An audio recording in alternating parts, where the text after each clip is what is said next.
আসসালামু আলাইকুম। দেখুন ভাগ্যকুল মিষ্টান্ন ভান্ডার থেকে মিষ্টি নিয়ে আসছিলাম। পুরা রাস্তায় এইভাবে রস বের হয়েছে। এই যে মিষ্টির প্যাকেট, এই হচ্ছে মিষ্টির প্যাকেটের অবস্থা। এখন এই যে রস গলতেছে, কার্টন টাটন সব পুরোটাই ছিঁড়ে গেছে। এই দেখুন, এই যে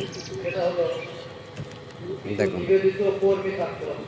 টোটালি মিষ্টি গুলি গুলে রস সহ এই যে পড়ছে।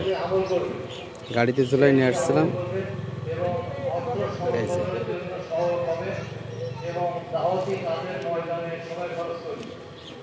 এই মিষ্টি আপনারা বলুন, কাউকে দেওয়া যাবে? এই মিষ্টি দেওয়ার জন্য নিয়ে আসছিলাম একটা গেস্টকে। এখন এই মিষ্টি আবার ফেরত দেওয়া লাগবে। এই মিষ্টি এই অবস্থায় এই মিষ্টি কি রাজশাহী পাঠানো যাবে?